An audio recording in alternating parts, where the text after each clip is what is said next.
이렇게 만나 뵙게 돼서 정말 반갑습니다. 안녕하세요. 네. 네.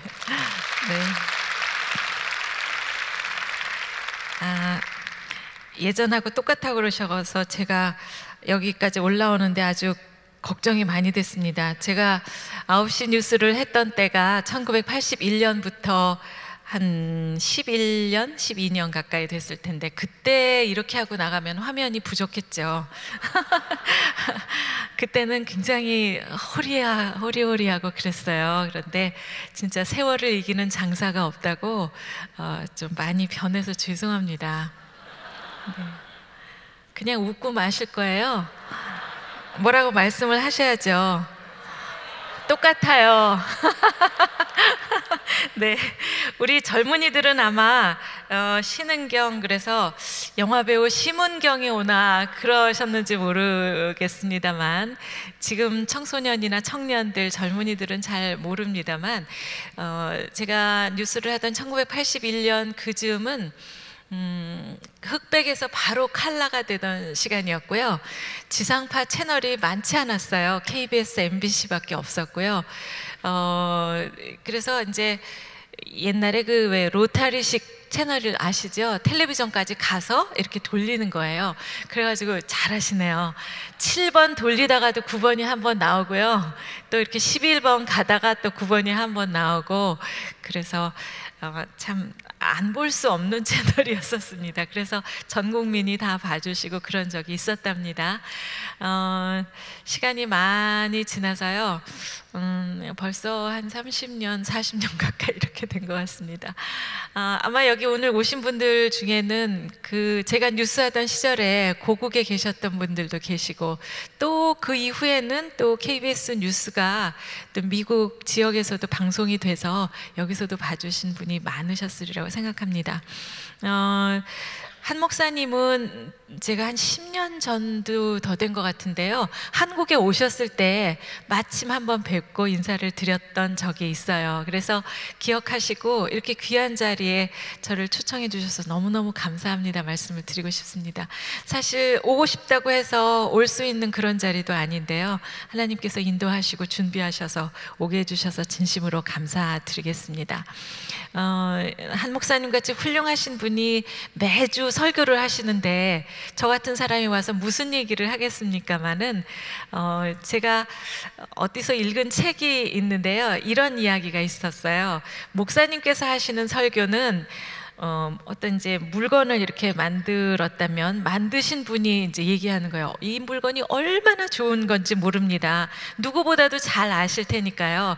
그렇게 얘기를 하시는 거라고 하면은 저 같은 사람은요, 이 물건을 사용해 보고 나서 와, 이거 진짜 좋다. 그런데 어떻게 만들어졌는지는 모르지만 좋은 거는 알아요. 그래서 하는 이야기이기 때문에 어쩌면 소비자 입장으로 봤을 땐 제 얘기가 훨씬 더 재미있을 수도 있다, 간혹 가다가는 그런 생각을 하시는 분도 계시다 하고, 릭 워렌 목사님이 쓰신 목적이 이끄는 삶이라는 책에 나오는 이야기였습니다. 그래서 제가 비록 잘 모르고 하는 이야기이기는 하지만 여러분과 마찬가지로 제 삶에 찾아오신 하나님이 계셨고요, 또 그 하나님 기뻐해 드리고 싶은 마음으로 제가 후반전 인생을 살고 있습니다. 그래서 편안하게 그랬구나 하면서 그냥 편한 마음으로 함께 해주시면 좋겠습니다. 지금 좀 심각하신 거 아시죠? 너무 열심히 쳐다보고 계셔서요, 제가 준비해온 이야기를 하는데 좀 주저할 수도 있으니까 두 가지 부탁을 드리겠습니다. 먼저 웃어주십시오.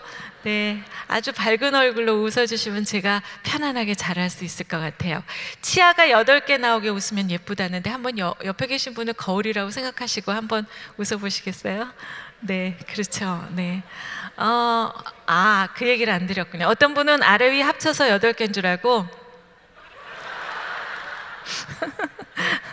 근데 이게 웃는 게요, 참 잘 안 되죠. 그래서 거울을 보고 이렇게 8개 나오게 웃다 보면은 자기 얼굴 같지가 않을 때가 있어요. 마치 무슨 하회탈을 쓴 것 같을 때가 있거든요. 그럼 어떻게 해야 될까요? 자꾸 연습을 해야 되겠죠? 언제까지? 될 때까지. 가면 같은 내 얼굴이 실물이 될 때까지 그렇게 연습을 합니다. 그런데 우리가 주님을 믿고 주님을 마음 안에 모시면 일어나서 빛을 발하게 돼요. 그 빛을 발하면 그 얼굴이 웃는 얼굴로 나타납니다. 8개 나오게 웃으셔도 좋고요. 더 밝으면 10개 나와도 괜찮습니다. 20개 나와도 괜찮습니다. 그래서 밝게 웃는 얼굴이 바로 주님이 내 안에 계십니다 하는 그런 표현이니까요. 웃어주시고, 또 한 가지 부탁은 지금처럼 끄덕끄덕 해주시는 거예요. 그렇게 해주시면 저는 비록 말로는 저에게 말씀 안 하시지만 그 사인으로 주시는 그 피드백이 저에게 맞아요, 나도 옛날에 그랬어요 하고 공감하시는 그 표현이 되는 거라는 거죠. 그래서 제가 정말 기쁜 마음으로 이제 할 수 있어요. 오늘 철야 집회죠? 그냥 쭉 하면 되는 건가요? 내일 새벽 기도까지 하면 되는 건가요? 그리 길게는 안 할 건데요, 한 1시간 정도 그렇게 여러분과 나누도록 하겠습니다. 잘 부탁드리겠습니다. 네. 먼저 제 삶에 찾아오신 하나님 이야기부터 나누도록 하겠습니다. 저를 쳐다보시면 어떤 분은 모태신앙이에요? 언제부터 예수 믿으셨어요? 이렇게 물으시기는 하는데요. 제가 태어났을 때는 저희 집은 예수 믿는 집이 아니더라고요. 그 한국의 왜 대표적인 유교 집안이라 그럴까요? 제사를 모시는데 1년에 12번 제사를 지내요. 그러니까 5대 봉사를 하는 거예요. 저희 어머님이 종갓집 맏며느리로 시집을 오셨거든요. 그래서 12번 제사를 지냅니다. 저희 아버지는 그 재무 공무원이셨고요. 저는 이남이녀의 맞이였어요. 그렇게 부잣집도 또 그렇게 어려운 집도 아니었고 그냥 아주 그냥 보통 집에 어머니가 알뜰하게 살림하셔서 내 아이를 그럭저럭 잘 키워주시는 그런 집이었습니다. 제가 중학교 1학년에서 2학년 올라가는 그 겨울이었어요. 저희 아버님이 출근을 하시는 길에 갑자기 이제 심근경색을 일으키셔가지고 병원에 가시게 됐어요. 어머니가 급히 전화를 받고 병원으로 달려가셨지만 아버지는 이미 세상을 떠나셨고요. 저희들은 이제 집에서 엄마가 깜짝 놀라서 나간 것만 아는데 집에 친척들이 막 오는 겁니다. 그러면서 막 울면서 집에 들어와요. 그러면서 죽은 사람만 불쌍하지, 죽은 사람만 불쌍하지 막 이래요. 아, 무슨 일이 일어났구나. 그런데 제 어린 마음에, 중학교 2학년 학생의 마음에 한참 사춘기잖아요. 죽은 사람이 뭐가 불쌍해, 살아있는 우리가 불쌍하지, 이런 생각이 들었어요. 우리는 이제 어떻게 살아, 아버지 없는 애들이 됐잖아, 이런 생각이 들었습니다. 사흘째 되던 날 커다란 장이버스가 우리 집 앞에 와서 섰어요. 밖에서 돌아가셔서 이제 병원에 계시다가 장지로 가는 길에 잠깐 섰다 간다는 겁니다. 아이들은 거기 타지 마라고 했는데 제가 사람들을 막 밀치고 버스에 올라갔어요. 우리 엄마가 거기 있잖아요.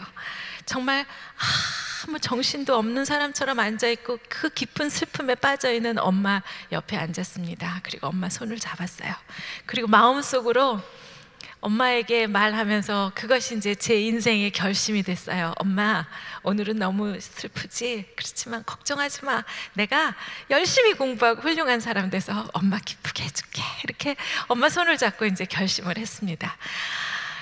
그렇게 생각은 했지만 저는 원래 말소리도 작고 좀 수줍어하고 그런 사람이었어요. 그런데 그 며칠 있다가 학교를 돌아갔는데 학교가 완전히 세상이 달라진 거예요. 제가 옛날처럼 그렇게 조용히 얌전히 앉아있으면 사람들이 제가 아버지가 돌아가셔서 저렇게 불쌍하게 앉아있구나 라고 생각하면 어떡하지? 하는 생각이 들었어요. 그래서 제가 완전히 180도 다른 사람으로 막 제 나름대로 변신을 했습니다. 수업 시간에 장난치고, 옛날에 왜 저 라면같이 생긴 과자 기억나세요? 어머나, 그거 아세요? 라면 땅, 그거를 책을 이렇게 펴놓고 그 밑에서 이제 수업 시간에 먹는 거예요. 뭐 그런 거 친구들하고 장난치고 선생님 흉내내고, 뭐 제가 할 수 있는 한 가장 나쁜 짓들을 하면서 그렇게 아무렇지도 않은 척하고 이제 하루를, 낮을 보내요. 그리고 밤에 가서는 일기장에다가 제 그 힘든 거를 또 다 이렇게 꺼내서 써놓고 이런 일을 했습니다. 그러니까 사춘기 소녀여서 그랬는지 정말 저에게는 힘든 시간이었었어요.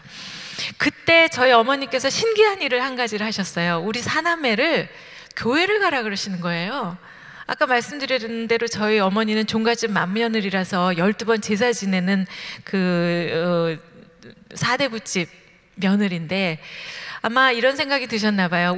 내 아이를 도대체 어떻게 키울까? 나는 나가서 일도 해야 되는데 어떻게 하면 우리 아이들이 훌륭한 사람이 될까 생각해 보니까 어떤 분이 교회라는 데를 보내면 목사님께서 좋은 말씀을 해주신단다. 그러면 아이들이 옆길로 가지 않고 잘 자랄 수 있을 것 같아 라고 했던 모양이에요. 말하자면 하나님 어린이집에다가 우리들을 갖다 맡기신 겁니다. 아주 탁월한 선택을 하셨어요. 그래서 교회를 가게 됐습니다. 교회를 가니까요, 맛있는 음식이 많아요. 여러분들도 주일에 맛있는 음식 주시나요? 네, 무슨 때만 되면 뭐 먹는 게 그렇게 많아요. 그리고 저는 찬송이 너무너무 좋았었어요. 지금도 찬양을 막 해주시면서 은혜로운 시간 가졌습니다만 찬송가가 너무 좋았고요. 지금도 찬양을 들으면 왠지 그냥 눈물이 날 때가 이렇게 많고 그랬습니다.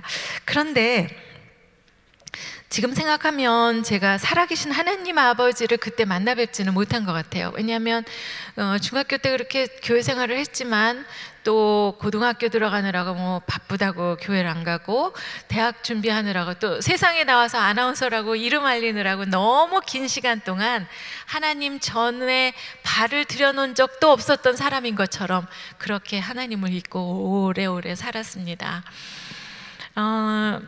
그러다가 이제 81년에 아나운서가 됐고요. 제가 KBS 아나운서 8기라고 그래요. 이제 그 기수대로 하면 81년부터 시작해서 처음에는 주중에 이제 공동 앵커로 진행을 했고요. 또 마지막 한 5년 정도는 이제 격상을 해가지고 주말에 토요일, 일요일에 그 단독 진행을 했습니다. 그 당시만 해도 86년이면은 한참 옛날이니까 그 여성이 앞에 나와서 안녕하십니까, KBS 9시 뉴스입니다 라고 시작하는 그것 자체를 이상하다고 생각했어요. 어떻게 여자가 그렇게 인사를 시작하느냐 막 이러면서 일본의 요미우리 신문에서 막 취재하러 왔어요. 그 나라에도 그런 일이 없는데 막 그래서 많이 써주시고 그랬는데, 여하튼 그렇게 이제 뉴스를 쭉 하다가 92년에 영국으로 공부를 하러 가게 됐습니다. 정말 이렇게 점점 좋아져서 꼭대기까지 갔지만 가만히 생각해 보니까 어느 순간에는 이제 내려와야 되는 날이 있을 것 같더라고요. 그래서 박수 칠 때 떠나자 그래가지고 영국에 공부를 하러 가서 저널리즘 박사학위를 받고 돌아왔습니다. 근데 하나님한테 전화 왔었나 보다. 네. 우리 저 학생들 대학에 있을 때는 학점 관리 안 하니? 이런데 전화 받으셔도 괜찮아요. 여기는 뭐 마음껏 우리가 편안하게 계셔도 되는 데니까 지금이라도 혹시라도 제 얼굴이 잘 안 보이시면 이쪽 가운데로 오셔도 괜찮습니다. 마음껏 자리 옮기셔도 되고요. 그래도 그쪽이 더 나으시다 하시면 괜찮고. 괜찮으세요?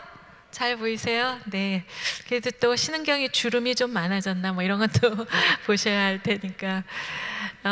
그래서 영국에 공부를 하고 돌아왔습니다. 그때의 계획으로는 이제 후배들을 가르치는 강단에 서거나 뭐 또 아니면 다시 방송으로 돌아가거나 그럴 줄 알았어요. 그런데 참 사람의 일이라는 건 알 수가 없어요. 제가 그때 뭐 벌써 한 30대 후반 정도 됐는데 노처녀가 됐잖아요. 근데 결혼을 하게 됐어요. 아시죠? 저 눈썹이 시커먼 그분, 제가 뭐 박성범 이렇게 얘기는 안 하겠습니다만, 네, 어디 계실 텐데. 어디 계세요? 지금 저 뒤에서 저를 위해서 막 기도를 하고 계실 텐데. 네, 저쪽에 계시네요. 네, 고맙습니다. 제가 이렇게 하나님 사역을 하면 저 동행해서 같이 사역을 하시겠다고 꼭 같이 와주세요. 감사하게도 무슨 사역을 하시냐면 운전 사역을 해주세요. 아주 기쁜 마음으로 운전 사역을 해주셔서 감사드립니다. 제 결혼에 대해서 이제 우리 신앙 안에서의 형제 자매님들 계셔서 제가 꼭 그 의미를 좀 나누고 싶습니다. 잘 모르시는 분들은 뭐 누구랑 결혼한다 그러니까 막 잘을 대고 여기는 길고 여기는 짧고 또 뭐 저울에다 달아보시는 분도 계시고 그러시지만 제 남편이 모태신앙입니다. 네. 왜요? 안 그런 것 같아요? 딱 보면 모태신앙 이렇게 써있지 않습니까? 평안북도 선천이 고향이에요. 아시는 것처럼 그쪽은 왜 우리나라 기독교가 맨 처음 들어온 곳이라서 대한민국의 예루살렘이다 이런 이름도 또 붙어 있다고 하더라고요. 거기는 뭐 진짜 노는 물이 달라요. 아주 그냥 동네 분들이 다 예수 믿는 사람이에요. 말하자면 여기 플라톤이 전부 다 이 은혜 한인교회에 오신다 뭐 이렇게 생각하시면 되는 거죠. 지금 그렇게 하고 계신 거죠? 네, 오늘은 아마 늦은 시간이라서 조금 비울 수도 있지만 다 이쪽으로 오시는 걸로 저는 알고 있습니다. 그래서 평안북도 선천에서 태어났고 또 저희 시어머님이 제가 뵙지는 못했지만 아주 믿음이 좋으신 분이셨어요. 어린이집 유치원 교사하셨었다고 하더라고요. 그래서 집에서 그 풍금으로 찬송가를 많이 연주해줘서 찬송가가 아주 귀에 익은 사람이고요. 그 다음에 어머님 기도가 참 많이 쌓인 아들이에요. 그래서 지금도 잘 때는 찬송가를 꼭 틀어놔야 잠이 오는 사람이에요. 네, 모태신앙은 다 그러시잖아요. 아니에요? 저는 그렇게 알고 있어요. 그런데 그 모태신앙, 모태 하다 보니까 또 못하는 것도 또 많아요. 한 30여 년 동안 KBS의 특파원으로 워싱턴, 파리 이런 데서 일했고 하다 보니까 뭐 꼬박꼬박 주일 성수, 꼬박꼬박 성경 읽기, 꼬박꼬박 봉사활동하기 뭐 그런 것들이 그리 쉽지는 않았으리라고 저는 생각은 합니다만 간혹 모태도 있기는 합니다. 그런데 정말 중요한 것은 모태신앙이라는 분들은요 정말 놀랍게도 뭐라 그럴까요? 그 뼛속 깊이 하나님 자식이라 그럴까요? 아주 그냥 혈관에 흐르는 피가 하나님 아들이구나 그런 생각을 할 때가 많아요. 이제 결혼을 하고 저희 친정어머니가 또 놀라운 일을 하나 하십니다. 저에게 십자가 목걸이를 사주시면서 너는 예수 믿는 집에 시집갔으니까 남편 따라서 교회를 다녀라 그렇게 거의 명령을 하시더라고요. 왜냐하면 저희 어머니는 시집을 가니까 시어머님이 너는 종갓집 맏며느리니까 제사를 모셔라 그래서 그 말씀만 붙잡고 순종을 한 거라는 거예요. 그러니까 저는 예수 믿는 집에 갔으니까 당연히 남편 따라서 교회를 가라는 거죠. 말씀인즉 맞기는 한데 엄마는요 했더니 나는 알아서 할게 그러셨어요. 그래서 저는 남편 손을 잡고 너무나 당연하게 장벽도 없이 어려움도 없이 자연스럽게 다시 교회를 가기 시작했어요. 이제 제가 살아계신 하나님 아버지 만난 얘기를 좀 하려고 합니다. 그렇게 교회를 가기 시작하고 얼마 안 되어서였습니다. 어느 날처럼 예배를 드리는 날이었었어요. 목사님께서 여러분 모두 눈을 감고 기도하시겠습니다 하셨습니다. 그리고 하나님 아버지 이렇게 기도를 시작하셨어요. 그런데 그날따라 그 하나님 아버지라는 단어가 마치 제 마음을 무슨 동굴 속의 울림처럼 울리기 시작했어요. 하나님 아버지 하면서 저는 그날 제 마음의 눈을 뜨고 하늘에 계신 아버지를 쳐다보게 됐어요. 아버지 거기 계세요? 저 아세요? 저같이 이렇게 부족하고 못난 사람도 아세요? 하나님 저도 자녀 삼아주시나요? 하고 그 멋진 아버지를 쳐다보게 됐어요. 저는 중학교 2학년 때 세상에 아버지가 돌아가시고 난 다음에는 제 입으로 아버지라는 단어를 발음을 해본 적이 없어요. 하기가 싫었어요. 화가 났어요. 왜 나만 아버지 없는 아이야? 우리가 뭘 잘못했는데 하는 생각이 그 어린 마음에 들어서 내 입으로 아버지라는 단어도 영어도 하기도 싫었어요. 그런데 그 아버지라는 단어가 저를 막 울리면서 그날 하늘에 그 멋진 아버지가 계신 거를 알게 됐어요. 어머나 세상에 저런 아버지가 계셨네. 세상 아버지보다도 더 멋지고 전지전능하신 아버지가 거기 계신 거예요. 아버지 아무 말 하지 않아도 다 아시죠? 저 오늘부터 하나님 자녀 삼아 주십시오 하고 그 아버지의 딸이 됐습니다. 저는요 그 슬픔에 잠긴 엄마 손을 잡고 엄마 내가 훌륭한 사람 돼서 엄마 기쁘게 해줄게 하는 그것이 제 인생의 짐이었어요. 제 인생의 짐을 어깨에다 잔뜩 짊어지고 날마다 열심히 살았어요. 너는 열심히 공부해야 돼, 훌륭한 사람 돼야 돼 하면서 땅만 보고 걷다 보니까 어느 날은 비 오는 날, 어느 날은 구름 낀 날 그랬던 것 같아요. 뭐 하는 일이 또 뉴스였으니까 뉴스는 뭐 맨날 누가 죽였어요, 사기쳤어요, 뭐 나쁜 짓 해서 이런 것만 있지 뭐 즐거운 게 없잖아요. 그러다 보니까 나중에는 제가 이렇게 웃는 얼굴을 하면 어떤 분이 그러세요. 어머 웃기도 하시네요. 그럼 저도 웃죠, 사람인데. 그럼에도 불구하고 저는 맨날 조명 밑에서 이건 잘못됐습니다, 이건 옳습니다, 뭐 이런 것만 하는 줄 아셨나 봐요. 여하튼 근데 그것뿐만 아니라 제 마음에는 그런 인생의 짐이 있었던 거죠. 근데 그날 저는 이 짐을 내려놓고 하나님 아버지 앞에서 두 손을 반짝 들었어요. 아버지 저 이제 몰라요, 제 인생 책임져 주세요 하면서 주님이 제 손을 잡아주시기를 바랬습니다. 여러분, 이렇게 두 손을 반짝 든다는 것은 항복한다는 말이잖아요. 영어로 surrender 하는 거잖아요. 그 전에 어떤 미국 교회 갔더니 이렇게 종이에다가 surrender라는 단어를 써서 막 나눠주더라고요. 저는 그게 너무너무 신기하고 놀라웠었어요. 왜 미국의 서부 영화 같은 걸 보면 악당이 손들어! 그러면 잘못했어요, 한 번만 봐주세요, 목숨만 살려주세요 이러느라고 두 손을 드는 게 항복인데, 우리가 하나님 앞에서 항복이라는 것은 굉장한 의미가 있다는 거예요. 말하자면 회개한다는 거랍니다. 그러면 어떤 분 그러시죠. 나는 그렇게 회개할 일 없어, 나 착하게 살았어, 그렇게 생각하시는 분도 계실 거예요. 그런데 우리가 말하는 하나님 앞에서의 회개라는 것은 우리 세상 사람들이 말하는 어디 가서 침 뱉고 누구 나쁜 소리하고 나쁜 뭐 마음을 먹고 물건을 훔쳐 이런 차원의 그 죄가 아니라는 거죠. 말하자면 이 세상에 진정한 왕 되신 분은 하나님이신데, 그 하나님의 존재를 인정하지 않고 내가 인생의 주인인 줄 알고 사는 것, 그것이 죄라는 거예요. 근데 우리는 다 그렇게 배워왔어요. 공부 잘하는 거 누가? 내가. 성공하는 거 누가? 내가. 돈 잘 버는 거 누가? 내가. 자식 잘 키우는 거 누가? 내가. 여러분, 내가 하느라고 애쓰셨는데 돈이 그렇게 잘 벌려요? 내 맘대로? 자식이 그렇게 내 맘대로 되든가요?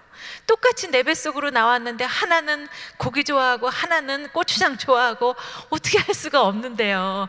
내가 아니라는 거죠. 왕 되신 하나님께서 지어서 이렇게 만들어주신 작은 개미 같은 피조물 중에 하나인 것을 우리가 모르고 내가 세상의 주인인 줄 알고 그렇게 애쓰고 살았던 게 죄라는 거예요. 아니구나, 나 아니구나 라고 생각하고 하나님 앞에 두 손 반짝 드는 것이 회개라는 거죠. 그래서 저는 그날 하나님 앞에서 그 정말 왕 되신 하나님 앞에 두 손을 반짝 들고 그 다음부터는 날마다 행복한 햇빛 내리쬐는 날이 되었답니다. 네, 오늘 혹시 아직 예수 안 믿으시는 분들, 친구분 중에 야 신은경 온단다, 한번 같이 가보자 이래서 오신 분은 안 계신지 모르겠는데요, 이런 기회에 한번 모시고 왔으면 좋았을 걸, 그쵸? 아마 어디 계신데 막 손 들고 이런 거 싫어하셔서 말씀을 안 하실지 모르겠는데요. 근데 처음 오시는 분들한테는 이런 얘기가 하기가 조금 어렵습니다만, 뭐 아시는 대로 우리가 예수를 믿어도 또 시련과 고난은 또 오잖아요. 네. 그러면 이제 처음 오신 분들은 뭐야, 그러면 뭐하러 예수를 믿어? 라고 생각할지 몰라요. 그렇지만 옛날에 시련과 고난 왔을 때하고 예수 믿고 시련과 고난이 왔을 때하고 달라요. 그쵸? 옛날에는 뭐 어려운 일이 생기면 정말 주저앉아서 울었어요. 내 인생 끝났구나. 그러고서 울었는데 이제는 알아요. 띵동 택배가 왔어요. 그런데 이렇게 그 겉면에 고난 이렇게 써 있어요. 옛날에는 진짜 그거 끌어안고 땅을 치면서 울었잖아요. 그렇지만 이제는 알아요. 뭘? 우리 그 안에 뭐가 들어있는지 알아요. 그래서 빨리 포장지를 뜯습니다. 그리고 그 안에 들어있는 알맹이 선물을 빨리 내 것으로 하려고 해요. 다시 말하면 하나님께서 주실 축복을 고난이라는 포장지에 싸서 보내신다는 걸 우리가 안다는 거죠. 포장지를 뜯는다는 것은 기도하는 것입니다. 찬송하는 것입니다. 말씀을 읽는 것입니다. 그러니까 빨리빨리 그 작업을 해야만 그 안에 있는 알맹이가 내 것이 된다는 거죠. 그러니까 너무나 다른 거죠. 옛날의 우리와 또 지금의 우리가 고난을 마주하는 그 모습은 너무나 다르다는 거예요. 그래서 그 다음부터는 물론 이제 보통 사람들은 고난이 언제 오는지 모르지만 뭐 온다 이렇게 생각하고 삽니다만, 제가요 옛날에는 제 남편이 이제 뉴스 앵커를 했지만 제가 결혼할 때 보니까 한쪽 발을 정치에다가 이렇게 들여놓고 있더라고요. 정치가 마누라를 하려다가 보니까요, 그 고난이 4년에 한 번씩 딱딱 시간표를 짜가지고 해요. 그래서 미리 알았다면 좀 다시 한번 생각해 봤을 것 같기도 하고, 아니면 살다가 정치를 한다 그랬으면 제가 도시락 싸들고 말렸을 텐데, 이미 결혼했을 때 이미 한쪽 발이 들어가 있었으니 어떡합니까? 그래도 제가 할 수 있는 모든 방법을 동원해서 열심히 해드려야 되겠다, 도와드려야 되겠다, 그렇게 해서 한 10여 년을 정말 열심히 헌신해서 도와드린 적이 있습니다. 여하튼 그래가지고 이제 교회를 가기 시작하고 하나님 아버지를 만났어요. 완전히 황복했어요. 그래서 그 이후로 고난들이 많이 왔지만 그것들은 이제 저에게 정말 찬송하는 시간, 말씀 읽는 시간, 기도를 더 많이 하는 시간으로서 저에게 한 계단 한 계단 신앙의 성숙이 오는 그런 계기가 되었던 것을 알 수 있었습니다. 굉장히 여러 가지 어려운 점들이 참 많았는데요. 뭐 그걸 일일이 다 말씀드리기가 너무 그렇습니다. 한 2박 3일을 해야 되는데 뭐 또 기회가 있으면 언제 와서 그 구체적인 실현의 이야기도 할 기회가 있으면 하겠습니다만, 여하튼 첫 번째 선거에서는 아무도 기대를 안 했어요. 우리가 당선될 거라고는. 왜냐하면 상대방이 굉장히 거물이셨거든요. 아버지도 하시고 아들도 하시고 그래가지고 뭐 정말 누가 와도 여기서는 안 된다 이랬었는데, 결론적으로 그 해에 서울에서 가장 최고 득표로 저희가 당선이 됐어요. 아마 하나님께서 우리가 하나님의 일을 첫 번째 놓는 그걸 보셨던 것 같아서 어려운 일들이 많았지만 무엇보다도 첫 번째 자리에 하나님의 일을 이제 맨 위에 올려놨어요. 그래서 아마도 하나님께서 그 마음을 받아주시고 또 그 나머지 일들을 알아서 다 해주시기로 그렇게 마음을 잡수셨던 것 같아요. 그래서 모든 사람의 기대를 뒤집고 저희가 당선이 됐어요. 근데 그 당시에 그 자리에 이렇게 보내는 사람도 되리라고 보내지를 않았대요. 나중에 알고 보니까. 그래서 그럼 왜 거기 떨어질 대로 왜 보내셨어요? 그랬더니 가서 열심히 싸워라, 그리고 장렬하게 전사하라 그러면 나중에 상을 주겠다, 뭐 그런 거였다 그러는데 그만 덜커덕 당선이 돼버린 거죠. 그래서 그때 이런 얘기를 했습니다. 제 남편이 이제 유세를 하고 연설을 하는데, 여러분 그동안은 배지 달아주면 저쪽 멀리 가서 이제 코빼기도 안 보이는 게 국회의원인 줄 알았는데, 제가 여러분 곁에서 기쁠 때나 슬플 때나 함께 있겠습니다, 생활 정치하겠습니다, 섬기겠습니다, 뭐 이런 얘기를 했대요. 그래서 약속한 대로 4년 내내 열심히 했어요. 제가 96년에 남편이 당선되고 그리고 얼마 있다 제가 아기를 갖게 됐는데요. 저희는 이제 기쁠 때나 슬플 때나 주민들 곁에 있어야 되니까 초상집에 날마다 가야 될 일이 생겼어요. 근데 아기가 배 안에 있는데요, 아무리 예수 믿어도 아기 뵌 사람이 날마다 초상집 가려니까 마음이 참 힘들더라고요. 그런데 어떡합니까? 하루 이틀이라야지 안 가죠. 그래서 아기에게 얘기했어요. 아가야, 우리 엄마 아빠는, 너의 엄마 아빠는 이런 사람이야. 우리 주민들의 기쁠 때나 슬플 때나 같이 하는 사람이니까 엄마 손 꼭 잡어. 그래, 위로하러 같이 가자 이러면서 초상집에도 가고요. 그렇게 했습니다. 그럼에도 불구하고 두 번째 선거에서는 똑 떨어졌어요. 그때 저희가 배운 말씀은 범사에 감사하라. 아이고 참, 그러나 배운 대로 해야 되지 않겠어요? 그래서 하나님 감사합니다, 떨어뜨려 주셔서 감사합니다, 그렇게 기도를 했습니다. 그 당시에는 모르겠어요. 뭐 떨어뜨려 주셔서 감사할 게 뭐가 있겠어요. 나중에 노래를 들으니 장미꽃도 감사, 장미꽃 가시도 감사라고 맞기는 맞습니다만 그 당시에는 그게 뭔지 모르고 이제 그렇게 기도를 했는데 나중에 보니까 정말 그 감사할 일들이 생겨나더라고요. 우리가 좋은 일이 있을 때는 주변에 사람들이 막 많아요. 그래서 아, 인기가 좋은가 보다 이렇게 생각했어요. 그런데 선거에 떨어지고 나니까 사람들이 썰물처럼 빠져나가기 시작합니다. 아, 그래서 하나님이 사람 믿지 말라고 하셨구나. 그런데 더 중요한 일이 있었습니다. 그렇게 사람들이 빠져나가는데 여전히 우리 곁에 있는 사람들이 있었어요. 이분들이야말로 진정한 우리의 친구로구나 하는 걸 깨달을 수가 있었어요. 그러니까 어려운 일을 당하면 그게 좋더라고요. 알곡과 가라지가 구별이 돼요. 바람이 한번 휙 부니까 가라지는 다 날아가고 알곡만 남아 있었습니다. 그래서 배지는 없었지만 열심히 또 봉사를 했더니 세 번째 선거가 다가왔어요. 그때는 하나님께서 더 중요한 걸 가르쳐 주셨어요. 통치하시는 분은 하나님이시다. 네. 왕 되신 하나님을 다시 한번 생각하라. 왜 보통 우리가 뭐 선거를 하던 사업을 하던 이렇게 찾아가서 굽신굽신하고 한 표만 주세요, 뭐 이것 좀 사주세요 이렇게 하시잖아요. 근데 하나님께서 그러셔요. 너 사람들한테 가서 그렇게 굽신거리지 마라. 하나님 앞에 한번 무릎 꿇어. 그러면 100명 붙여줄게.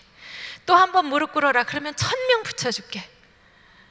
그래서 하나님과 너의 관계를 분명하게 하고 그 다음에 너의 이웃을 만날 때는 네 몸처럼 주님 만난 것처럼 그렇게 섬겨라. 이렇게 명령을 해주셨어요. 그러니까 첫 번째 이렇게, 그리고 두 번째 이렇게. 그런데 우리는 맨날 어떻게 해요? 거꾸로 하잖아요. 하나님, 저 지금 사업이 지금 막 기가 막 돌아가고 있는데요, 잠깐만 기다리세요. 제가 돈 많이 벌어와가지고 헌금 많이 할게요. 또 우리 애가 지금 이제 유명한 대학에 붙을 그 참에 있어요. 하나님, 제 여기만 붙으면 그걸 가지고 하나님께 영광 크게 드릴게요. 막 이제 그러면서 잠깐만 기다리세요. 얘 주일 예배 못 드려도 봐주세요. 공부해야 돼요. 학원 가야 돼요. 그렇게 거꾸로 한다는 거죠. 그래서 첫째 우리가 할 일이 무엇이고 그 다음에 할 일이 무엇인가를 가르쳐 주셨어요. 그때 사실 굉장히 어려운 상황이어서 어려웠지만 서울에서 뭐 한 2명 그 같은 당에서 될까 하는 그때 모든 사람의 기대와 달리 당선이 됐어요. 그래서 하나님께서는 정말 사람들이 이렇게 될 거야 라고 했을 때하고 달리 또 어려울 거야 라고 생각했던 거하고는 너무나 다르게 하나님의 뜻대로 그리고 그분의 가르침대로 따라할 때에 이렇게 역사하시는 것을 보게 됐습니다. 테이프를 조금 빨리 돌려야 될 것 같아요. 그렇게 세 번째 선거에서 당선이 되고 나서 좀 어려운 일이 저희에게 있었는데요. 그 중에 하나는 저희 어머님이 췌장암 진단을 받으신 거예요. 뭐 암 중에서도 제일 어려운 암이라고 했는데 정말 그렇게 갑자기 그렇게 어려운 암이 걸리실 줄 몰랐죠. 그런데 정말 너무나 열심히 기도했어요. 하나님, 우리 엄마 좀 낫게 해주세요. 그리고 생각해보니까 어머니가 저 아직 예수님을 영접을 안 하셨잖아요. 그래서 급하게 정말 목사님 모셔서 병상에서 예수님을 영접하시게 됐어요. 그리고 기도했어요. 하나님, 우리 엄마 낫게 해주세요. 그러면 세상이 다 못 낫는다고 하는 이 병 낫게 해주시면 엄마 손잡고 전국에 전 세계 어디든지 제가 다니면서 엄마하고 간증할게요. 하나님이 살리셨다고 내가 간증할게요 하면서 아무리 기도를 했는데요, 뭐 의사 말로는 3개월, 뭐 많이 길어야 6개월 그랬는데 1년 동안 투병하셨어요. 그리고 세상을 떠나셨어요. 그런데 어머님이 세상 떠나셨다고 제가 간증 안 하나요? 아니잖아요. 그래서 그래도 그 어려운 가운데 어머님이 예수님 영접하셔서 하늘나라 가신 거 너무너무 감사하고요. 그 1년 동안 정말 어느 때보다 더 많이 기도하고 더 많이 찬양했고 어머님 병상에서 그 말씀 읽어드리고 그랬던 거 생각하면 그것이 너무나 축복이었던 것 같은 그런 생각이 듭니다. 그리고 나서 이제 네 번째 선거가 다가왔는데 다음 이제 현역 의원이잖아요, 남편은. 그래서 선거에 출마를 해야 되는데 공천을 줘야만 이제 다음 선거에 나가거든요. 근데 공천을 안 주고 뭐 무슨 전략 공천인가 뭐 이렇게 해요. 전략 없어요. 그런데 그렇게 기회를 안 주더라고요. 그래서 당사자는 그냥 당의 결정이니까 수긍을 하고 이제 주저앉았는데 이 마누라가 그런 게 어딨냐 이런 생각이 들었어요. 뭐 당선될 때도 주민들이 한 표 한 표 모아서 된 거고, 그렇지 않을 때도 주민들의 선택으로 그렇게 됐는데 왜 제3자가 이렇게 결정을 하느냐 하는 생각에 제가 대신 나가서 여쭤보기라도 하자 이랬습니다. 그런데 결과는 똑 떨어졌어요. 또 그래도 안 우스우세요? 똑 떨어졌는데도 근데 사실 뭐 말로 그렇게 하지만 그게 웃을 일이 아니더라고요. 그 당시는 이제 남편은 남편대로 마음의 상처가 너무나 컸고요. 또 저는 저대로 내가 왜 그런 어리석은 갑작스런 결정과 이런 결과를 가져왔을까 이런 생각이 너무너무 힘들었어요. 그리고 뭐 사람들이 쳐다보고 뭐 아유 안타깝습니다 이렇게 말씀을 하셔도 그것도 너무나 부끄럽고요. 또 아무 말 안 하시고 이렇게 보시면 야단치는 것 같아가지고 너무 무섭고, 그러다 보니까 점점 사람을 만나기도 두렵고 안으로 저희 두 사람은 광야 생활이 시작됐어요. 뭐 광야 생활을 하지 않을 수가 없는 게 누가 부르는 사람이 있습니까? 직장이 있습니까? 찾아갈 데가 있습니까? 저희들은 완전히 세상이 거절한 사람, 또 사람들이 거부한 사람, 뭐 이런 생각만 가득 차 있었어요. 그러고 있을 때 어느 날 말씀을 듣다 이런 말씀을 들었어요. 한쪽 문이 닫히면 또 다른 문이 열린다 이런 말씀을 들었습니다. 그렇다면 내가 그 갑작스러운 선택이었지만 이렇게 나갔을 때 확 문이 닫혔는데 무슨 문이 열렸을까? 그러면 거꾸로 네가 이 문이 닫히지 않고 활짝 열려 시온의 대로가 열렸으면 신은경 너는 무엇을 가장 아쉬워했겠니? 하고 질문했어요. 그렇다면 이쪽 문이 닫히면서 제가 얻은 것이 바로 이거잖아요. 계산이 맞죠? 그랬더니 첫째, 가족의 얼굴이 떠올랐어요.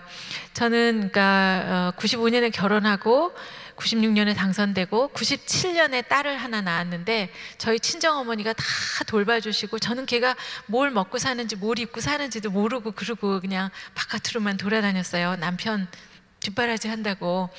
그러다 보니까 정신을 딱 차리고 보니까 얘가 엄마보다 키가 큰 중학생이 돼 있는 거예요. 야, 너 언제 이렇게 컸냐? 하면서 제 손으로 밥을 해서 엄마 노릇을 제대로 했어요. 저로서는 참 가장 인생의 기쁜 시간이었던 것 같아요. 또 하나, 제가 만약에 그렇게 바쁘게 무엇이 되어서 돌아다니면 무엇을 가장 아쉬워했을까? 그것은 바로 하나님의 말씀을 보고 듣고 공부하는 시간이 없었겠다, 그런 생각이 들었습니다. 그때 시간도 많고 그래서요, 제 친구하고 같이 여러분 이해실 사모님이 쓰신 성경이 읽어지네 그런 책 아세요? 이제 책을 같이 얘기를 하면서 나는 이 사모님한테 저자 직강 받았어 이렇게 자랑을 했어요. 그분께 한 몇 달 같이 공부를 한 적이 있거든요, 그 사모님하고. 그래서 이제 자랑을 했더니 제 친구가 야, 그러면 잘 됐다. 나 누구 전도해야 되는데 그 전도해야 될 엄마 3사람 모시고 너하고 우리 성경 공부하자 이러는 거예요. 어머나, 말을 잘못한 거예요. 제가 뭘 알겠습니까? 저는 신학을 한 사람도 아니고 모태신앙도 아니잖아요. 그래서 뺀들뺀들 하다가 안 되겠다, 내가 몰라도 전도를 하기 위해서라면 그러면 성경 공부를 하자. 그래가지고 성경이 읽어지네에 나온 그 CD가 있는데 29장으로 돼 있어요. 그래가지고 그 일주일 동안은 그거를 몇 번씩 듣고 전부 다 베꼈었어요. 그리고 이제 일주일에 한 번씩 모여서 이제 같이 공부하고 저는 모르면 그냥 같이 틀어놓고 들으면 되니까 그렇게 해서 한 6개월을 공부했는데, 그때 정말 저에게는 둘도 없는 신앙적으로 성숙할 수 있는 너무너무 멋진 시간이었다고 기억을 합니다. 그런데 이제 그것이 거의 다 끝나갈 쯤이었었어요. 이해실 사모님의 그 강좌 중에 이런 얘기가 나와요. 그분은 그 옛날에 저 만화 중에 저 야구 선수 나오는 만화가 있어요. 혹시 기억하세요? 엄지 나오는 거. 공포의 외인 구단, 그런 게 있었어요. 역시. 네.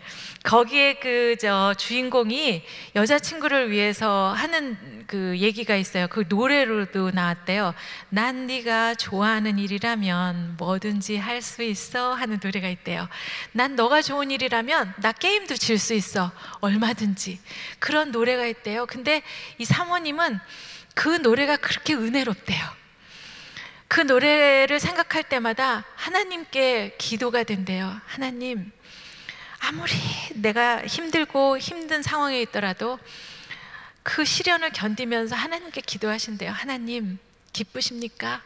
저 이렇게 힘들어도 하나님 기쁘십니까? 하나님 기쁘시면 전 아무렇지도 않습니다 라고 기도를 하신대요. 그거를 들으면서 이 시련과 고난 가운데 있는 제 입장을 생각하게 됐어요. 그리고 묵상 가운데서 하나님의 음성이 들렸습니다. 너 아직 아니야. 많은 사람들한테 나가서 너 창피당하면 안 되잖아 그러시는 거예요.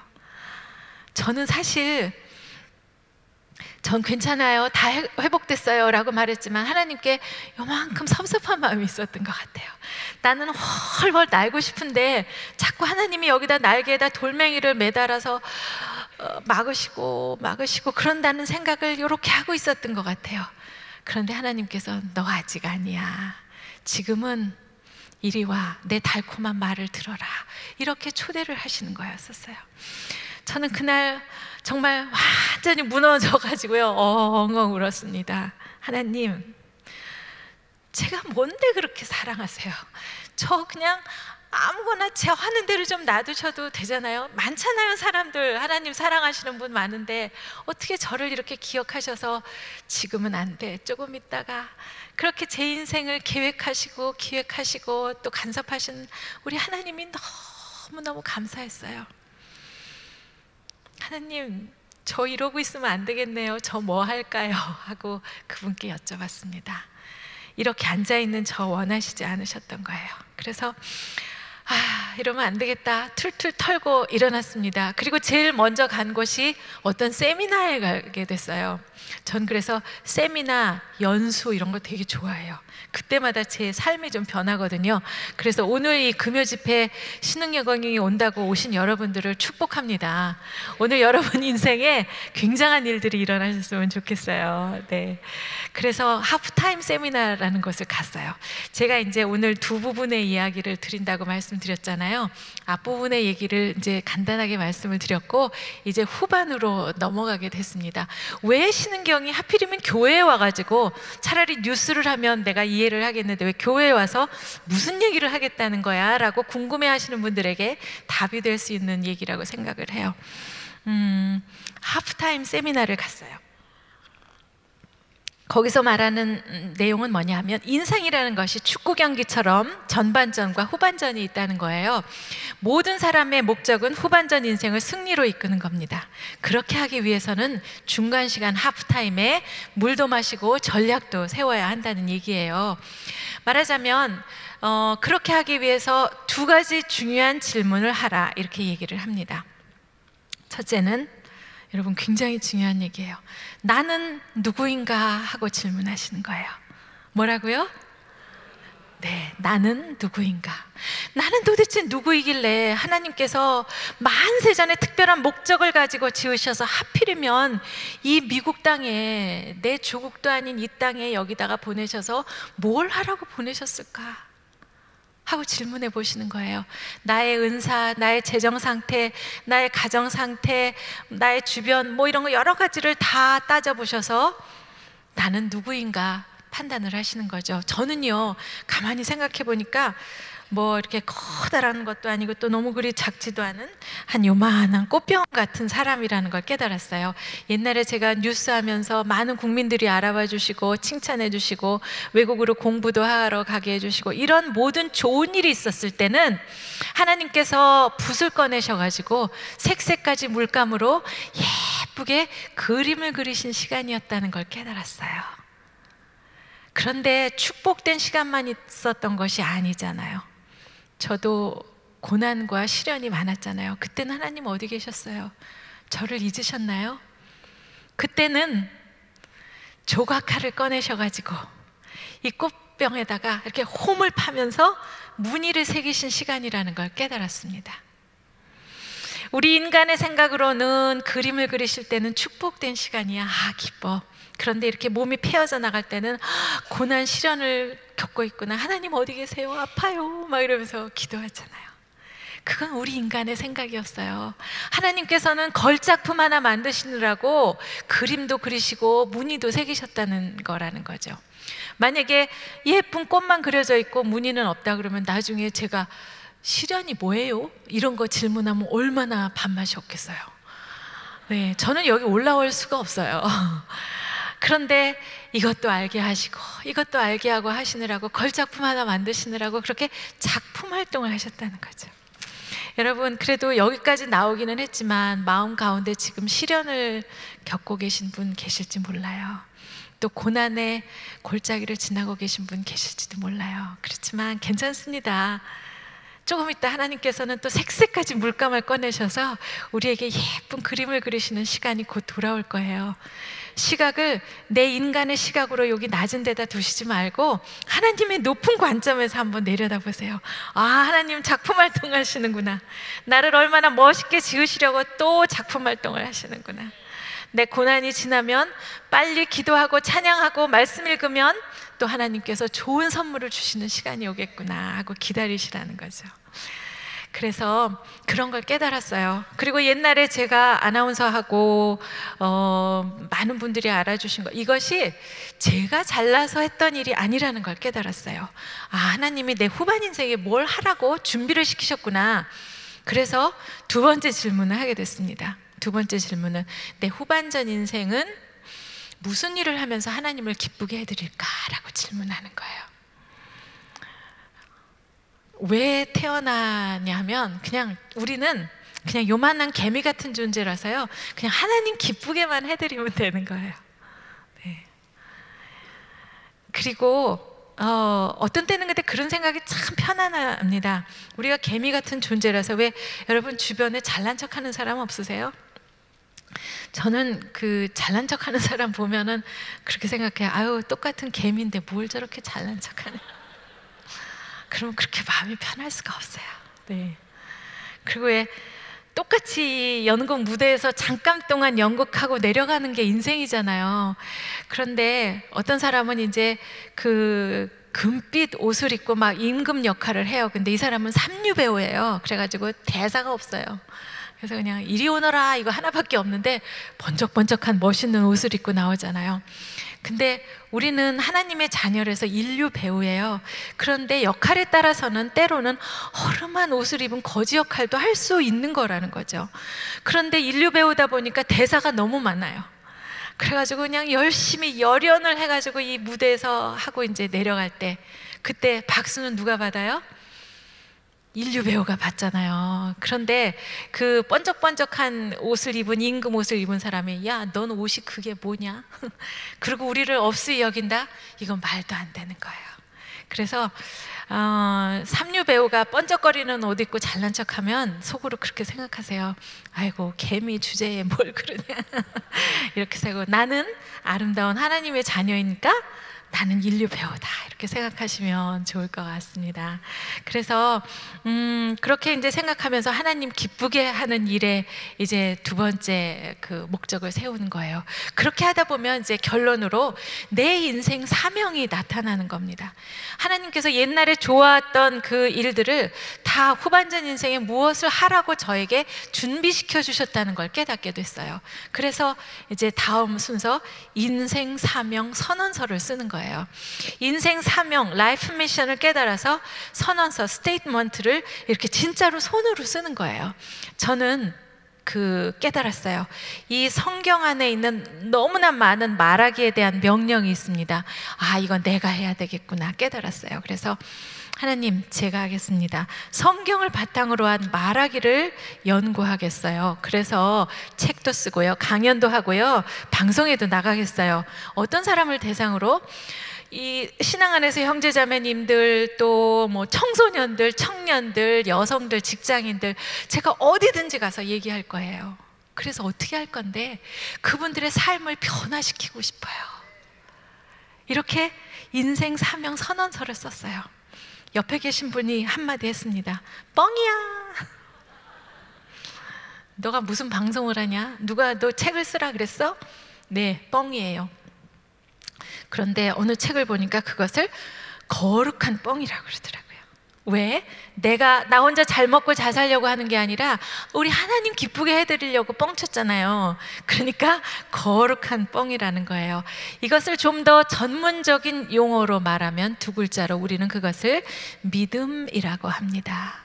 히브리서의 믿음은 네, 바라는 것의 실상이에요. 우리가 하나님 기쁘게 해드리고 싶어서 난 이거 하고 싶은데 라고 바라면 그것의 실제를 쓰는 거예요. 지금은 보이지 않아요. 그러나 마치 눈에 보이는 증거처럼 내가 무엇을 해서 하나님이 이렇게 해서 기뻐하시는 것을 쓰면 그것을 우리는 믿음을 가지고 쓴 것이라고 합니다.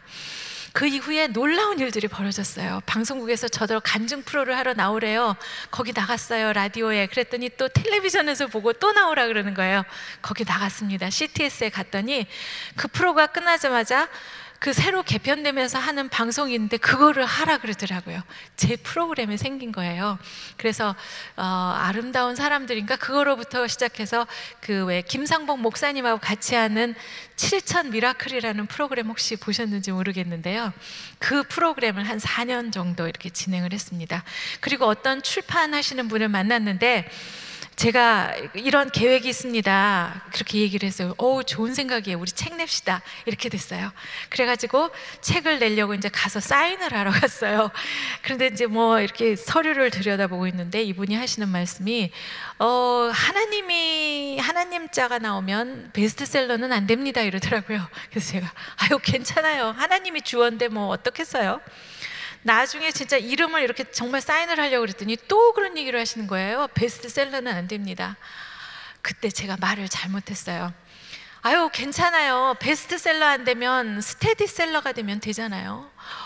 요 입. 그때 말을 잘했어야 했는데 정말 말한 그대로 이 책이 2012년에 나왔는데 한 5주인가 이렇게 베스트가 되다가 다시는 베스트에 안 올라요. 그런데 2012년에 나온 책이 아직도 살아있어요. 요즘 뭐 출판계 아시겠습니다만 그렇게 우리 아까 장로님 분이 출판계에 계신 분이 계셨는데 네.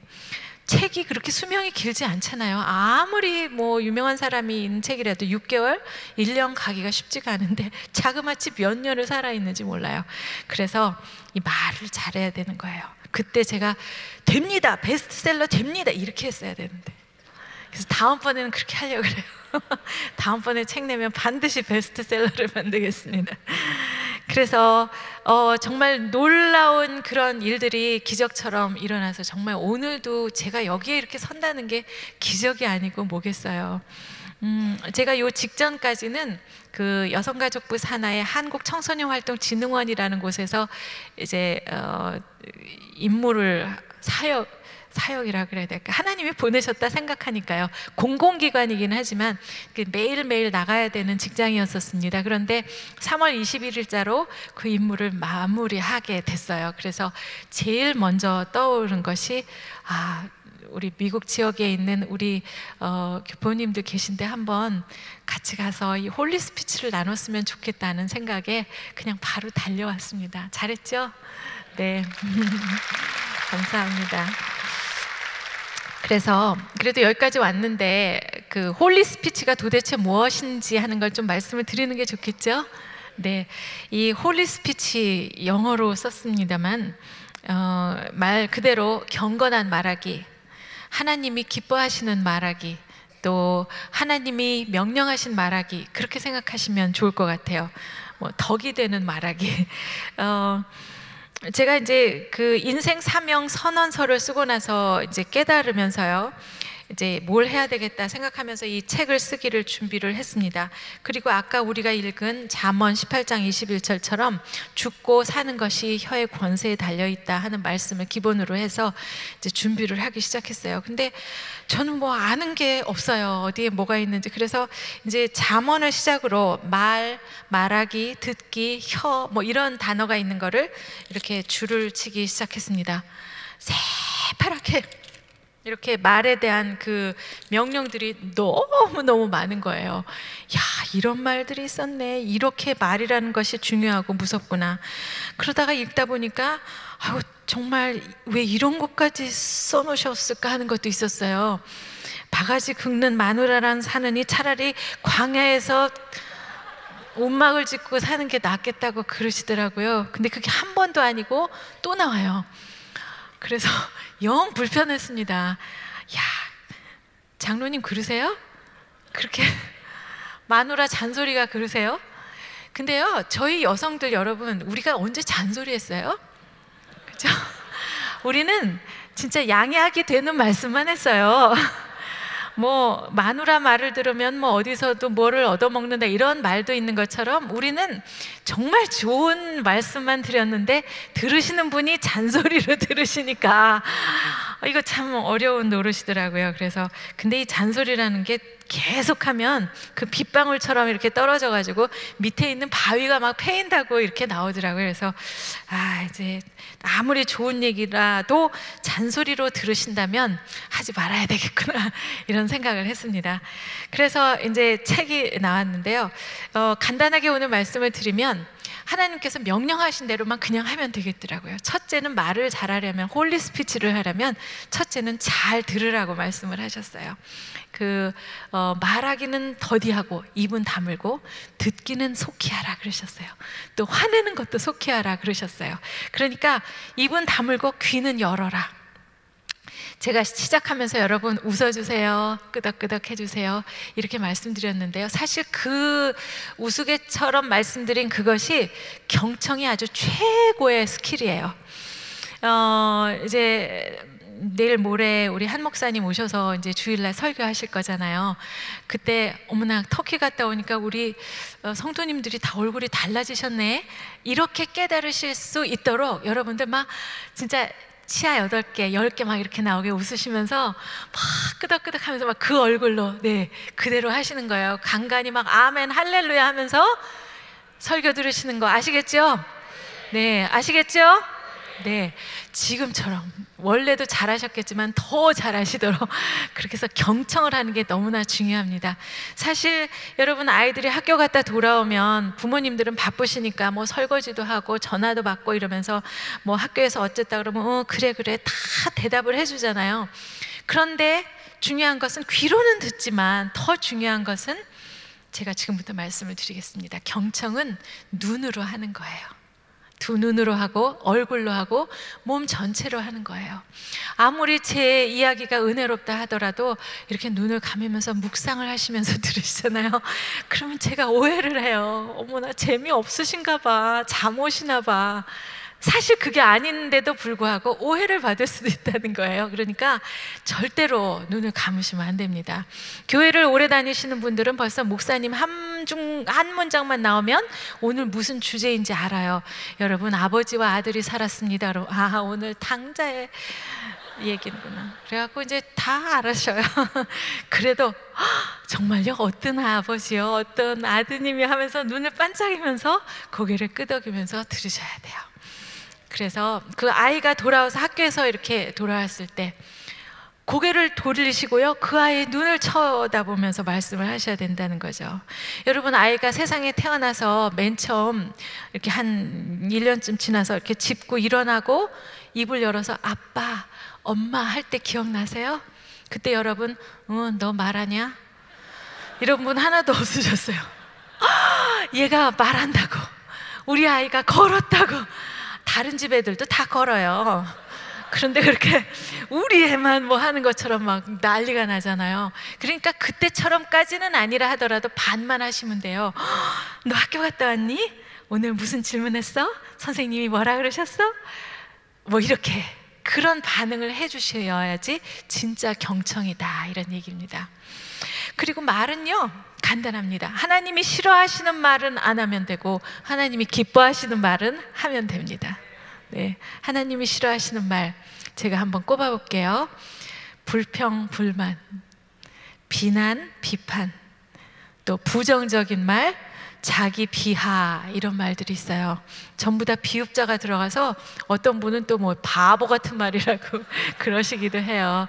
어디에 제일 많이 나오냐면은 이스라엘 백성들이 애굽에서 오랜 기간 동안 노예 생활하다가 모세 선생님 따라서 해방돼서 나오잖아요. 그때 처음에는 나오는데 뭐 그 애굽 사람들은 막 그 저주에서 막 다 죽지만 이스라엘 백성들은 정말 아무도 털끝 하나 다치지 않고 다 나오게 됐어요. 장정이 60만 명인데 다 합하면 한 250만쯤 된다고 그러더라고요. 근데 그 많은 사람들이 나오는데 막 바다가 갈라지고 그러니 얼마나 신났겠습니까? 그런데 지나다 보니까 목이 말라요. 목말라? 뭐라 그랬어요? 미치겠다. 배고파? 죽겠다. 그리고 뭐 저는 이제 하루에 5개 장씩 매일 읽고 여기다가 이렇게 녹음을 하는 일을 요즘 하고 있는데 그건 이따가 좀 얘기를 드릴게요. 오늘 그 민수기를 읽는데 거기서도 또 다시 한번 나오는데 오늘 읽은 거기에서는 이 사람들이요 뭐 파, 마늘, 부추 이런 것도 먹고 싶다 그러더라고요.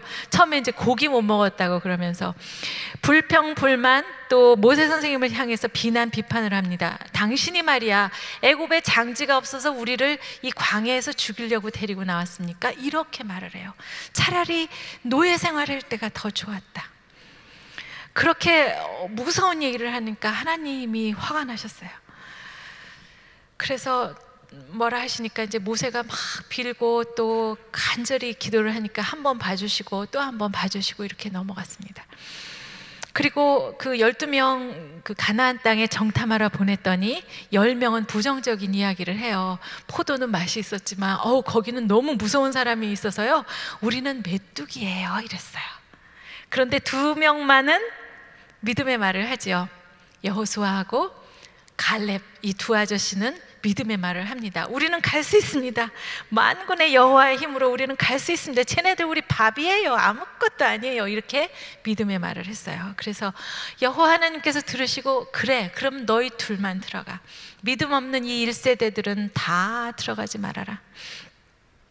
그래서 한 2주일이면 갈 곳을 그만 40년씩 기다리면서 2세대 태어나서 갈 수 있을 때까지 다 기다렸잖아요. 그래서 저는 그 얘기를 읽으면서 이런 생각이 들었습니다. 응답이 빨리 안 되는 게 내 잘못이 아닐 때도 있구나. 다른 사람 일 때문에 기다려야 되는 때가 있구나. 결론, 오래 살아야 되겠다. 건강하게 오래 살아야 되겠다. 그래야지 우리 가나안 땅 들어가잖아요. 그래서 아까 말씀드린 불평, 불만, 비난, 비판, 부정적인 말 싫어하고요. 또 그 자기 비하하는 말 하나님 싫어하십니다. 그 뭐 메뚜기 그렇게 구하시느라고 하나님이 애쓰셨겠어요?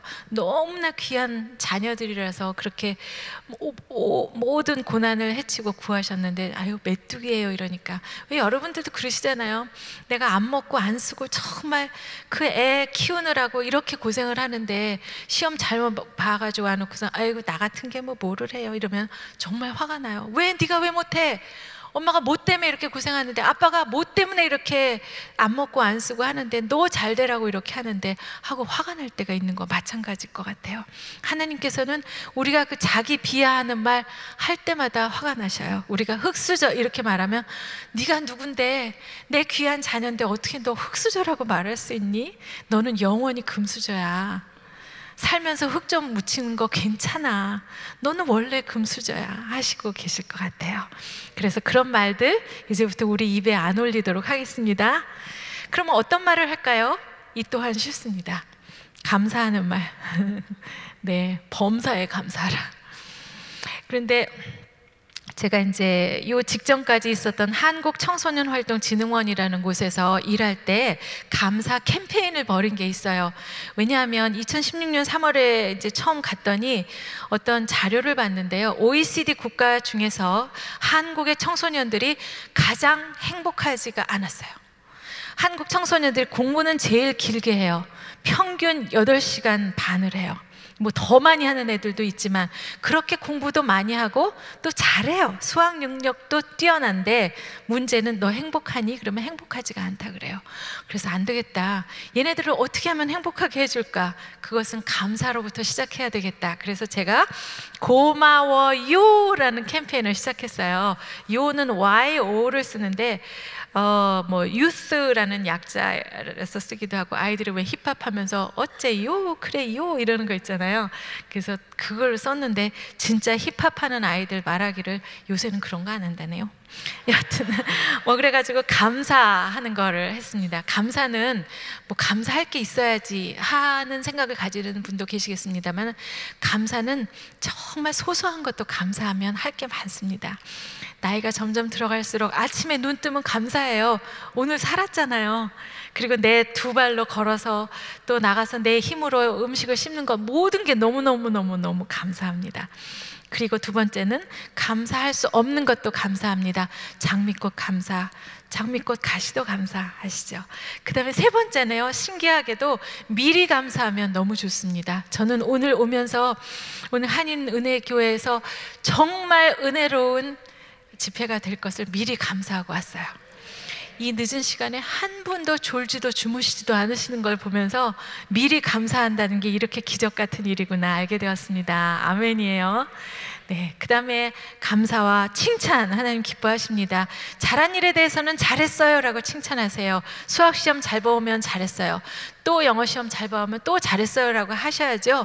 아, 어저께 했으니까 오늘은 안 해. 그러면 아이들은 그 판단에 문제가 옵니다.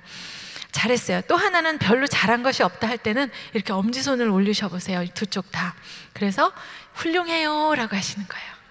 네, 이렇게 열심히 들어주셔서 훌륭합니다. 아내가 김치찌개, 된장찌개, 김치찌개, 된장찌개 매일 반복을 하면 된장찌개가 딱 왔을 때 김 없냐? 이러시지 마시고요. 당신 된장찌개가 최고야 이러고 김은 그냥 가져다가 잡수시면 됩니다. 네, 그러시고 또 하나 칭찬 중에 이것 또한 좀 제가 만들어냈는데, 미리 불러주기라는 칭찬이 있어요. 아이 중에 뭐 정말 뭐 하고 싶어요 하는 자식들이 있으시면, 우리 자녀들이 그렇게 하고 싶다 하면 미리 불러주시면 돼요. 뭐 어떤 자녀 중에 우리 목사님도 훌륭하신 분들 많으시니까 나도 목사님 될래 이런 자녀가 있다고 한번 가정을 해봅시다. 그런데 이제 10살이니까 얘가 학교 갔다 오면 동생이 자기 장난감 막 이렇게 막 망가뜨리면 막 이거 내 거야 하면서 뺏으면서 막 한 대 때릴 수도 있어요. 그럴 때 그냥 불러주시는 거야. 이 목사 이렇게. 그러면 뭐 보통의 엄마 아버지들은 그러시죠. 너 목사 된다는 사람이 무슨 동생을 때리고 어쩌고 저쩌고 길게 하실 필요가 없어요. 그냥 이 목사 그러면 자기 스스로 목사님이 지금 동생을 때리고 있다 스스로 다 알게 됩니다. 그래서 근데 이제 제가 장난처럼 이렇게 말씀드리지만요, 그 이름을 부르면서 어떻게 해요? 좋은 책 있으면 보여주죠. 좋은 사람 있으면 멘토로 또 소개를 하죠. 좋은 강연 있으면 데려가죠. 그러니까 모든 것이 합하여서 그 선을 이루는 그날까지 기도와 노력이 쌓인다 하는 그런 얘기입니다. 그래서 그 또한 좋은 칭찬 중에 하나라고 생각하고요. 감사, 칭찬, 축복이 있는데 먼저 기도와 찬양부터 말씀을 드리면 뭐 더 얘기할 게 없겠습니다만, 하나님께서는 아무것도 염려하지 말고 다 알으라 그러셨어요. 바로 기도해라 하신 거였습니다. 우리가 이렇게 가족끼리 살다가 뭐 예를 들어 뭐 부부간에 정말 내 속마음을 못 알아주고 엉뚱한 소리를 한다 할 때, 그때부터 이제 부부싸움도 시작되고 또 부모와 자녀 사이에도 이제 그렇게 생각이 될 때가 있어요. 그러실 때는요, 그냥 잃을 때가 있어요. 하나님한테, 예수님한테 다 잃으세요. 그래서 예수님, 저 사람 왜 저래요 도대체? 하루 이틀도 아니고 우리가요 20년을 살았잖아요. 그러면은 예수님이 답변을 하세요. 너부터 바뀌어라 이렇게. 그래서 반드시 응답이 있다는 것을 아시기 바랍니다. 그리고 이제 찬양은 하나님 아버지 사랑합니다 하고 드리는 그 하나님께 하는 거예요. 우리 자녀도 아빠는 이렇게 훌륭하세요. 그러니까 자전거 사주세요. 뭐 이런다고 자전거 사주니까 안 사주잖아요. 그런 거나 마찬가지로 하나님은 이렇게 해서 훌륭하십니다. 이거 말고 하나님 사랑해요, 당신의 이름을 찬양합니다 라고 찬양할 때 하나님께서 그래 뭐 해줄까 그러실 것 같아요. 이제 축복의 말까지만 하고 끝내겠습니다. 축복의 말은 우리가 정말 입으로 할 수 있는 정말 멋진 말이라고 생각해요. 랄프 가복이라는 박사님이 쓰신 하루에 한 번 자녀를 축복하라 라는 책이 있습니다. 하루에 한 번 매를 들어라도 아니고 축복하라. 거기 나오는 기본적인 그 축복이 민수기 6장 24, 25, 26절에 나옵니다. 어디요? 네, 역시 다르십니다. 경수기 말고 민수기. 그렇게 외우시고 625를 가운데 두고 6장 24, 25, 26 이렇게 하시면 돼요. 거기 두고두고 오는 후손들을 위해서 모세 선생님이 제사장의 기도를 가르쳐 주세요. 그 기본에다 요거 하시고요. 여호와는 너를 복주시고 하는 그 너에다가 아이 이름을 넣어서 하루에 한 번 축복 기도를 하시는 거예요. 저도 다른 거는 못해도 저희 두 사람이 아이에게 이제 저녁에 늦게 들어가서도 자고 있는 아이에게 축복 기도를 했어요. 어느 날 이 엄마도 세상에 너무 찌들어서 기도도 할 수 없는 때가 있었습니다. 그래서 아이에게 엄마 기도 좀 해줄래? 그랬어요. 아이가 엄마 머리에 손을 얹고 기도를 시작합니다. 여호와는 엄마에게 복을 주시고 엄마를 지키시기를 원하며, 여호와는 그 얼굴을 엄마에게 비추사 은혜 베풀어 주시길 원하며, 여호와는 그 얼굴을 엄마에게 향하여 드사 평강 주시기를 원하옵나이다 하고 기도를 하는데, 이 엄마가, 세상에 찌든 엄마가 목이 메고 눈물이 났어요. 아이가 해주는 이 기도도 이렇게 평안하고 감사한데 우리가 아이에게 해줄 수 있는 거 기도밖에 또 뭐가 있겠습니까? 맨날 너는 왜 그러니? 엄마 친구 아들은 엄친아, 엄마 친구 딸은 엄친딸, 걔는 키도 큰데 너는 왜 이렇게 키가 안 자라냐? 아, 누구 닮았는데 키가 커요. 그리고 뭐 별걸 다 그러시는 분이 계세요. 근데 요즘 아이들이 너무너무 힘이 들어요. 한국에 있는 애는 한국에 있는 아이대로, 미국에 와 있는 아이들은 또 미국에 와 있는 아이대로, 집에 와서 부모님 걱정하실까 봐 말 안 하는 거 너무 많아요. 우리 엄마 아빠 저렇게 애쓰시는데 내가 학교에서 속상한 거 그거 다 말하면 우리 엄마 아빠 마음 찢어질 텐데 내가 뭐하라 그런 거 얘기하겠어 하고 말 안 한 거예요. 그 아이에게 너는 왜 공부 안 하니? 왜 남처럼 이렇게 안 하니? 그것보다는 하나님이 너 지키실 거야, 복 주실 거야, 걱정하지 마, 은혜와 평강이 하나님께서 너한테 있을 거야 하고 기도해 주신다면, 이제 여러분들 정말 우리가 할 수 있는 일 뭐겠습니까? 여호와 하나님이 지키신다는데. 그래서 우리가 입으로 할 수 있는 말은 정말 감사하고 축복하고 칭찬하고 기도하고 찬양하는 일이다, 이런 생각을 합니다. 제가 지금 4월이잖아요. 여러분 1월 1일부터 통독하기로 작정하셨죠? 성경 통독. 올해는 내가 몇 번을 할 거야, 적어도 한 번은 할 거야. 벌써 지금 힘들어지는 순간이 되셨을 거예요. 저도 1월부터 통독을 하는데 저는 녹음을 해요. 왜 이렇게 핸드폰에 카톡이라는 거 있죠? 그런 거에다가 이제 이렇게 딱 열어가지고 제 거를 열어요. 그러면 제가 매일매일 5챕터씩 녹음한 게 나옵니다. 창피하지만 한번 틀어볼까요? 애굽 땅에서 나온 다음 해 첫째 달에 여호와께서 시내 광야에서 모세에게 말씀하여 이르시되. 네, 이렇게 요게 이제 한 꼭지 녹음을 하면 5분씩 되는데요.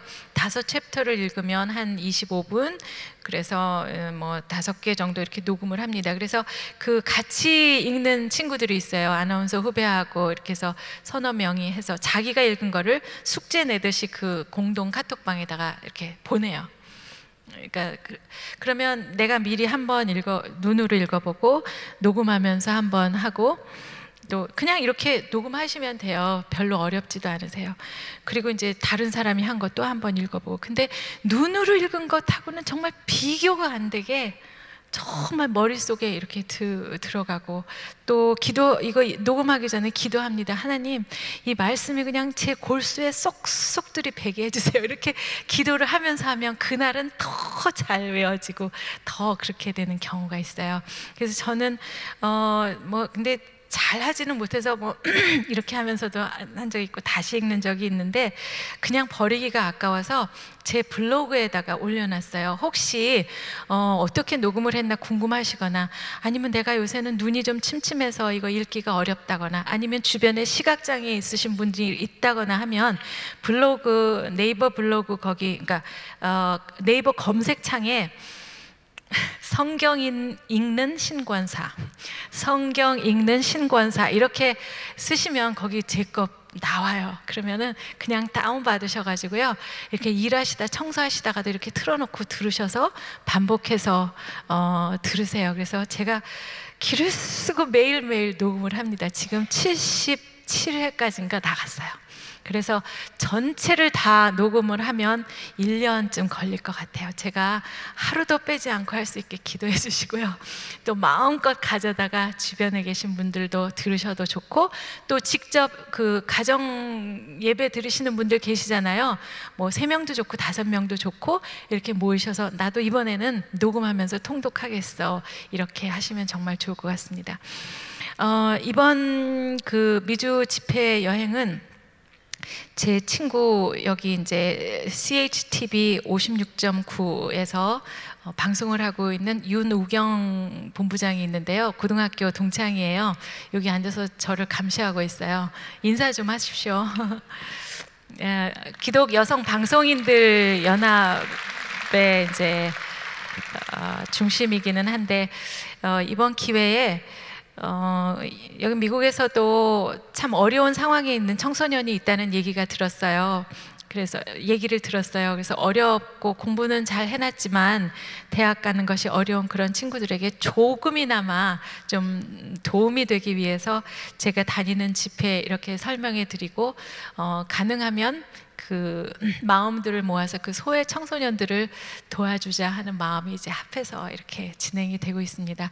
앞으로 저희 나눠드린 그 팜플렛에 몇 번 어디에서 집회가 있다는 것이 있으니까요. 혹시 친구분들, 다른 지역에 사시는 분들에게 말씀해 주셔서 많이 참석해 주시도록 그렇게 말씀해 주시면 고맙겠습니다. 지루하지 않으셨어요? 네, 이제 마치고요, 하나님께 감사 기도하고 끝내겠습니다.